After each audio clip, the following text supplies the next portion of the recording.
Olá, eu sou o professor André Arruda e nós vamos trabalhar nesse bloco a matemática financeira, o assunto de juros compostos.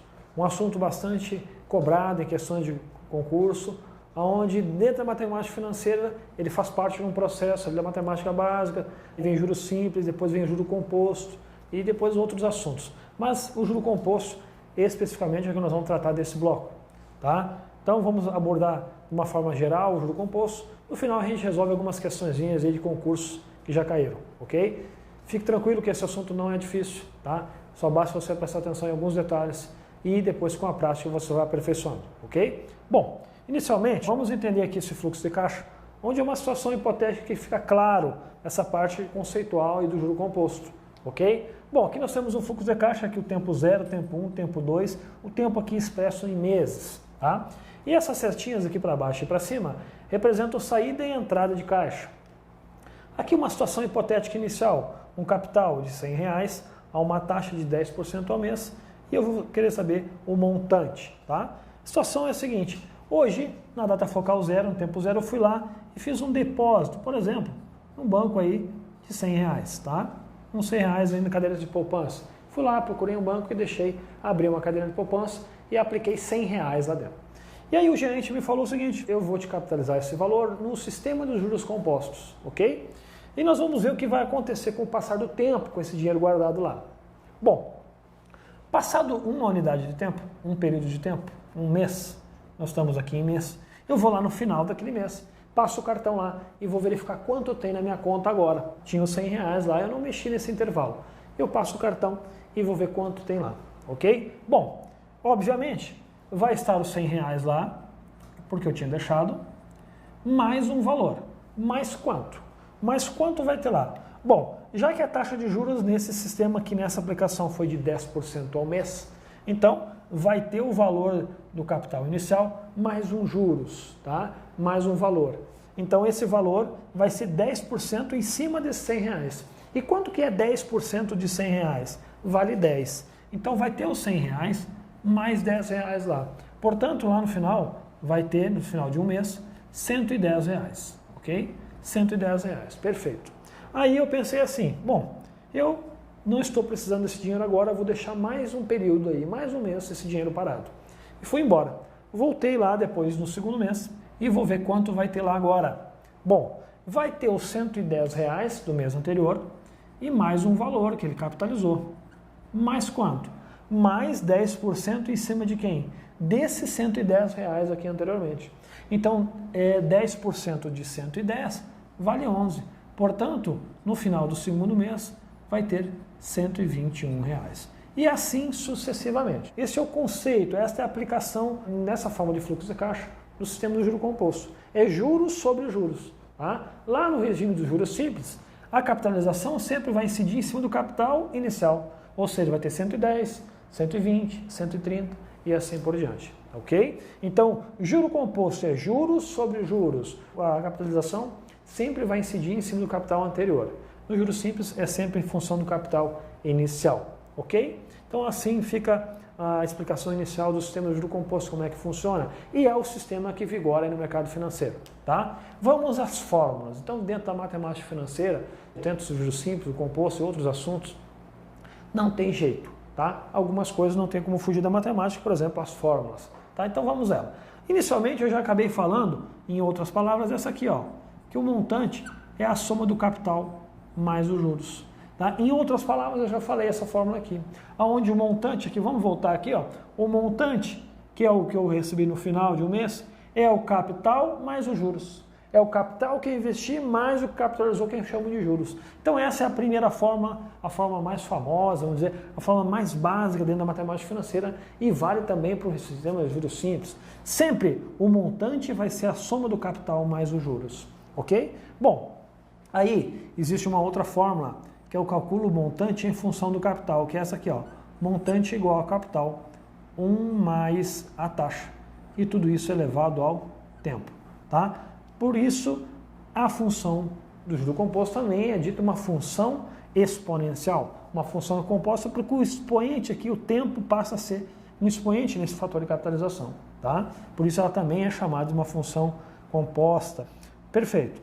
Então, nós temos essas duas formas, só essas, no sistema de juro composto. Somente com essas duas formas você consegue tranquilamente resolver os exercícios, tá? Agora não pode confundir. Lá no sistema do juros simples, esse tempo ele vinha multiplicando aqui a taxa aqui embaixo, no sistema do juros simples. No composto ele passa a ser o expoente, ok? Bom, agora na sequência eu vou explicar um gráfico comparativo e eu não posso me furtar disso, porque esse gráfico tem uma importância tão grande e se você entender ele, algumas questões de matemática financeira, conceituais, teóricas, você mata só por esse gráfico aqui, tá? Então vamos entender esse gráfico aqui, ó. A reta aqui, nós temos o eixo, né? O eixo aqui ordenado, né? O eixo X representando o tempo e o eixo Y aqui representando o montante, tá? Nós temos um capital inicial aplicado aqui, 0, 1 aqui é meses, o tempo aqui é em meses, ok? A reta, que está aqui representada em azul, representa os juros simples, tá? E a curva aqui, a função exponencial, representa o juro composto, ok?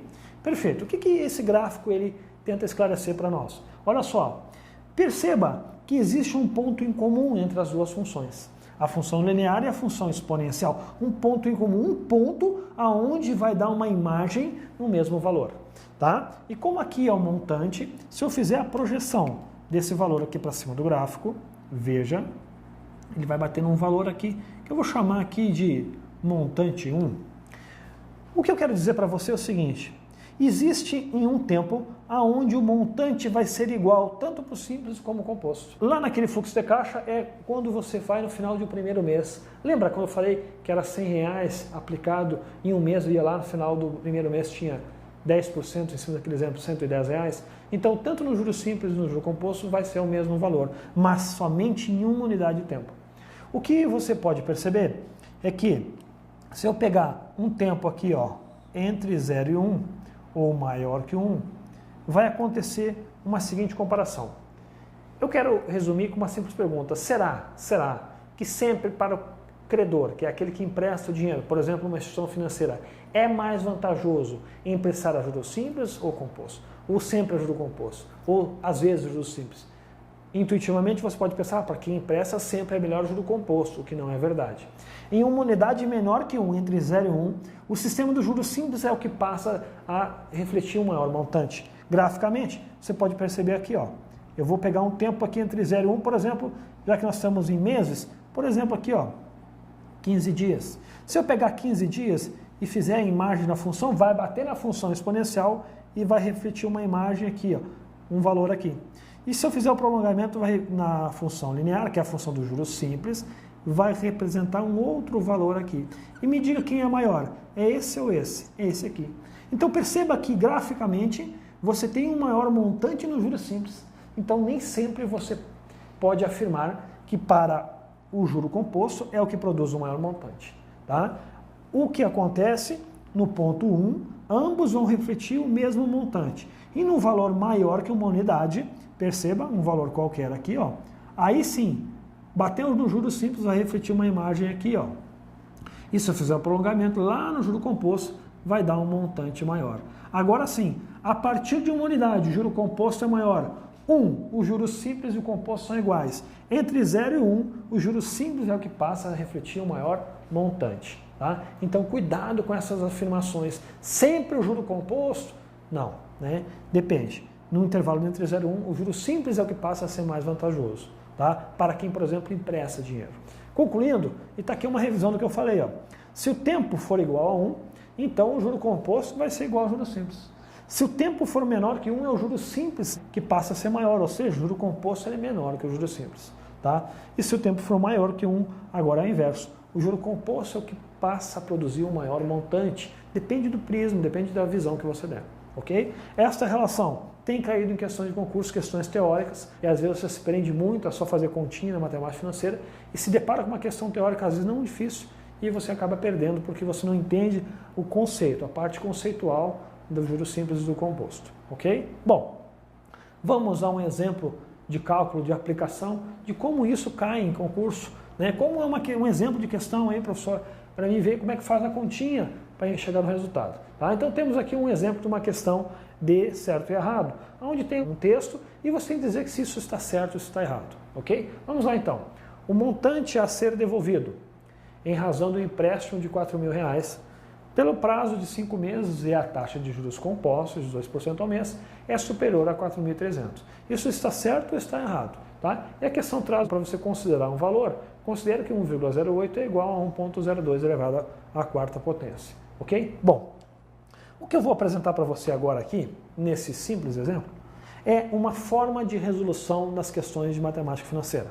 Uma metodologia, um padrão, um jeito de você fazer as coisas para que você não erre, ok? Vamos lá então, o que eu faço? Você vai reler o exercício e organizar as informações, por exemplo, em forma de coluna. Eu gosto de dizer que isso não é uma regra, é uma forma. E quando você adota um padrão, uma metodologia, você segue um padrão e com isso você minimiza os erros, tá? Então, como é que é feito isso aí, professor? Então, vamos organizar as informações assim, ó, em forma de coluna, vamos chamar de dados. Então, sempre para fins de cálculo, você vai ter essas letrinhas aqui, ó. Você vai ter o montante, você vai ter o capital, você vai ter os juros, você vai ter a taxa e você vai ter o tempo, tá? Então tá aqui as letrinhas consideradas: montante, capital, juros, taxa e tempo. Sempre serão essas variáveis aqui na jogada, vamos dizer assim, sempre serão essas variáveis envolvidas para fins de cálculo. Bom, agora você vai ler o texto e colocar as informações, cada uma no seu devido lugar. Pois, se você tem dificuldade de interpretação, não consigo entender, não consigo determinar quem é montante, capital, taxa, pior ainda vai ser no fim de cálculo. Então vamos nos certificar disso.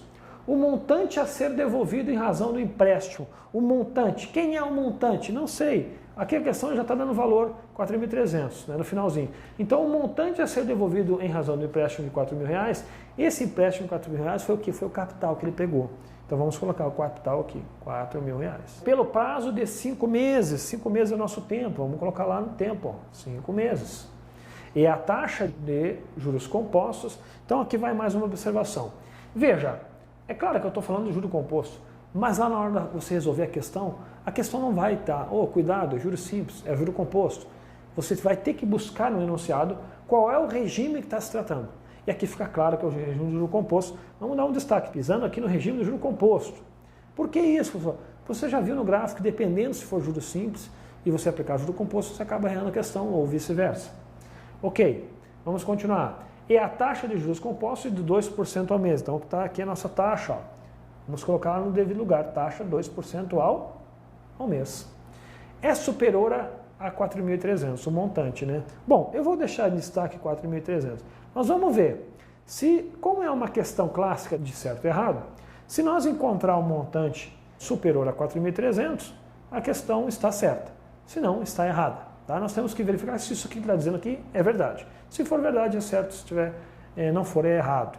Ok. Ah, professor, mas e os juros? Veja, os juros não faz diferença aqui. Eu coloco as letras, porque dependendo da questão, cobra a pergunta em cima dos juros. Ok? Bom, agora você tem o montante, tem o capital, tem a taxa, tem o tempo. E nós vamos trabalhar em função de descobrir quem é o montante. Volto a dizer, se nós encontrar um montante superior a 4.300, isso aqui é só um termo comparativo. Então ainda eu vou tentar descobrir quem é o montante. Então eu quero o montante, tenho o capital, tenho a taxa e tenho o tempo. Tá? Então a fórmula que eu vou usar é aquela fórmula lá, a segunda fórmula. Montante igual a capital, 1 mais a taxa, e tudo isso elevado ao tempo. Ok? Agora, basta eu substituir esses valores na fórmula e fazer conta. Daqui para frente, não tem mais nada de raciocínio. Daqui para frente é matemática básica pura, tá? Na veia aí. Agora eu quero que você atente, antes de mais nada, para essas duas informações aqui, ó. O tempo e a taxa, tá? Para fins de cálculo, você tem que, antes de mais nada, antes de nós ir para cá, nos certificar de uma coisa. Se eles estão na mesma unidade de tempo. Veja, a taxa está ao mês e o tempo também está ao mês. É isso que eu tenho que me certificar. Se isso acontecer, ó, uma gaivotinha, um certo aqui. Agora, existem questões que às vezes o tempo vem ao ano e a taxa ao mês, às vezes o tempo vem ao dia, a taxa vem ao semestre, e daí você tem que fazer umas transformações aí. Este é o principal erro dos alunos que estão estudando aí para concurso ou que estão abordando às vezes esquecem desse detalhe e joga o valor aqui, faz um monte de conta, inclusive encontra uma resposta que tem nos exercícios, nas alternativas, e às vezes perde a questão por esse descuido. Então, sempre colocou as informações, certifique-se que a taxa está na mesma unidade do tempo. Se isso não acontecer, você precisa fazer uma transformação, ano, bimestre, semestre, tá? E quando você tem que fazer essa transformação, sempre que possível, opte por mexer no tempo, ok? Então, às vezes, um bimestre equivale a 2 meses, tá? Um trimestre equivale a 3 meses. Então, dê preferência para, sempre que possível, mexa no tempo. Nunca mexa na taxa, nesses casos. Porque se mexer na taxa, no regime de juro composto, você acaba entrando num outro conceito, que são taxas equivalentes. E é uma fórmula específica para isso. Então, por isso eu falo, se você tem como optar, opte sempre pelo tempo, porque você não vai errar. Mexer na taxa, você tem que tomar um cuidado extremo, ok? Principalmente no regime de juro composto. Bom, então vamos lá, vamos continuar nosso cálculo. Vamos substituir esses valores lá. Eu quero encontrar um montante. O montante é que eu estou buscando. Capital, é 4 mil, tá lá. 1 mais a taxa, cuidado, a taxa, ela está no formato percentual. Para fins de cálculo, você nunca trabalha nesse formato.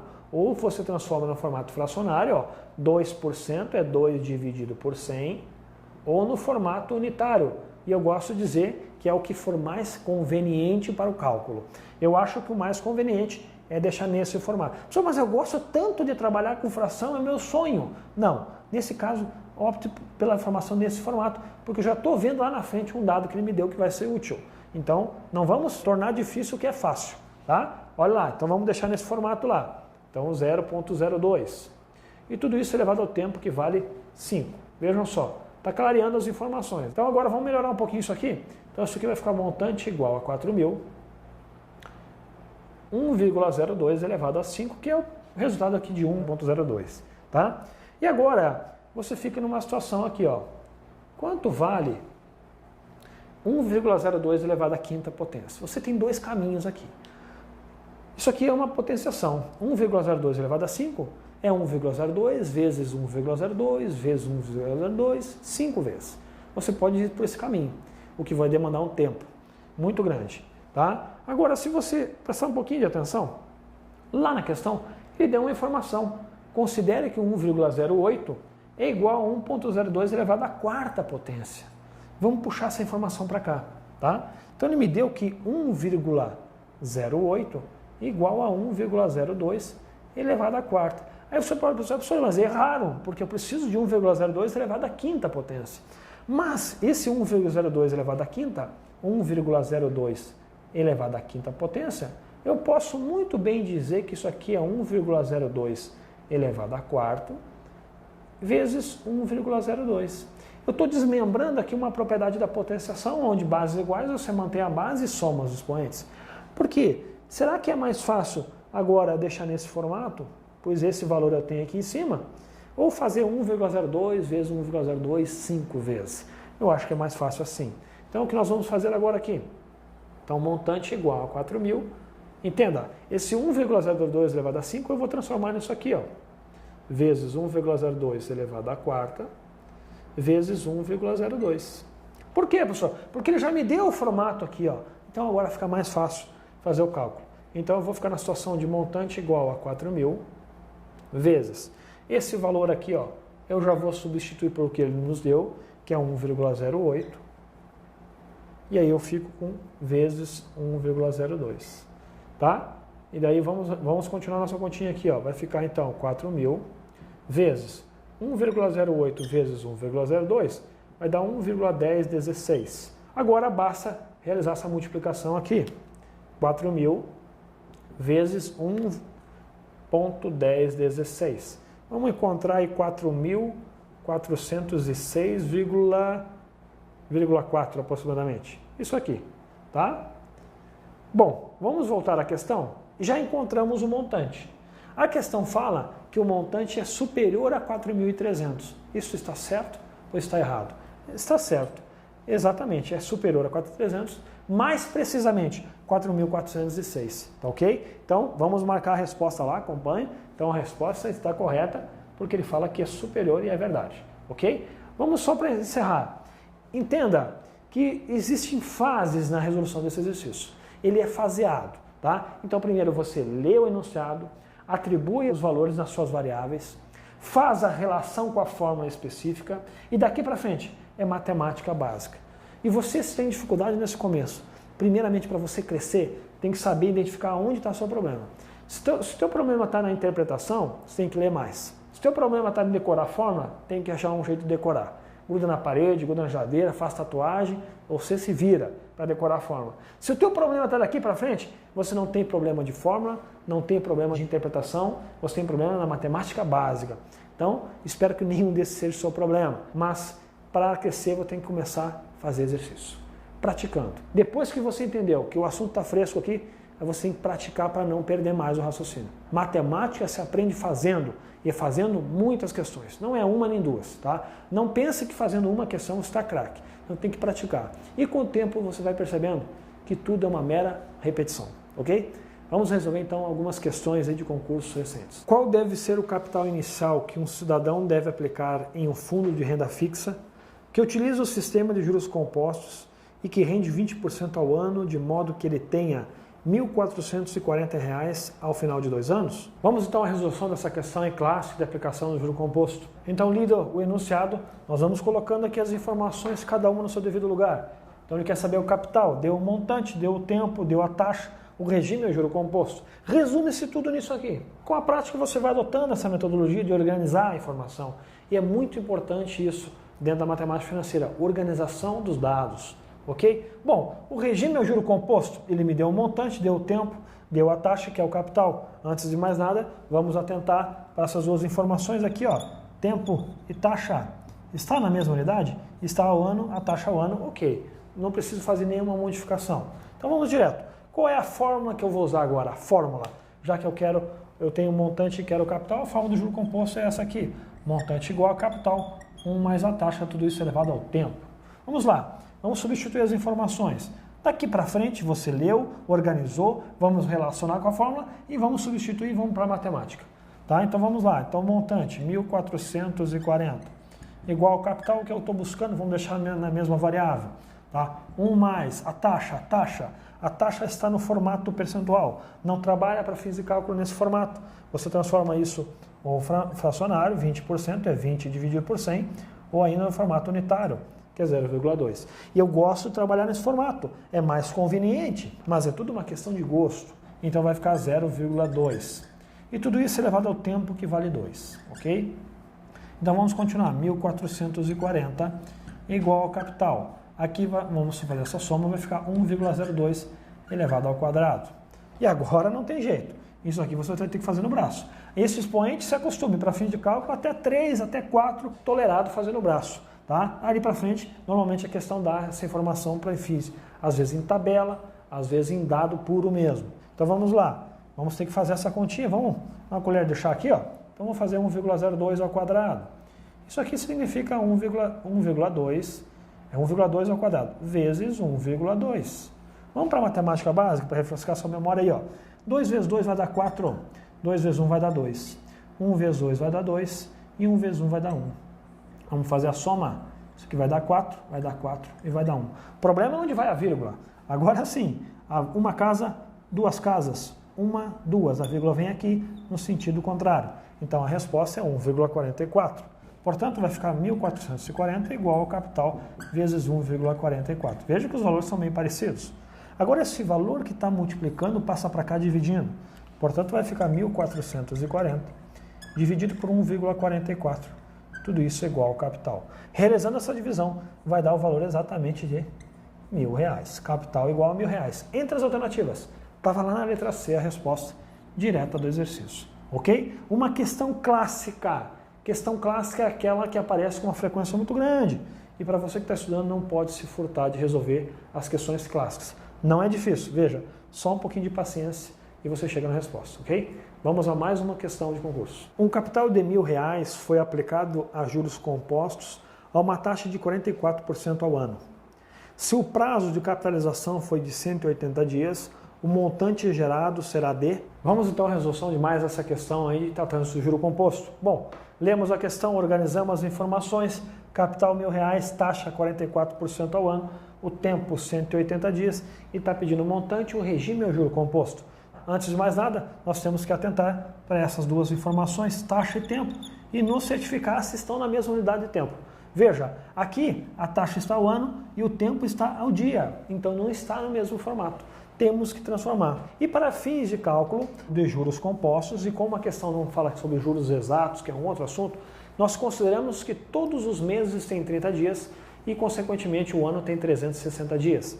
Então, um ano possui 360 dias. Portanto, 180 dias equivale exatamente a meio ano, ok? Então, agora sim, estamos ano com ano. Eu vou trabalhar agora com esse dado, neste formato, pois está na mesma unidade de tempo. É este o cuidado que você tem que ter antes de mais nada, ok? Perfeito. Trata-se do juro composto, eu quero montante, a fórmula não tem dúvida, a fórmula é montante igual a capital, 1 mais a taxa, tudo isso elevado ao tempo.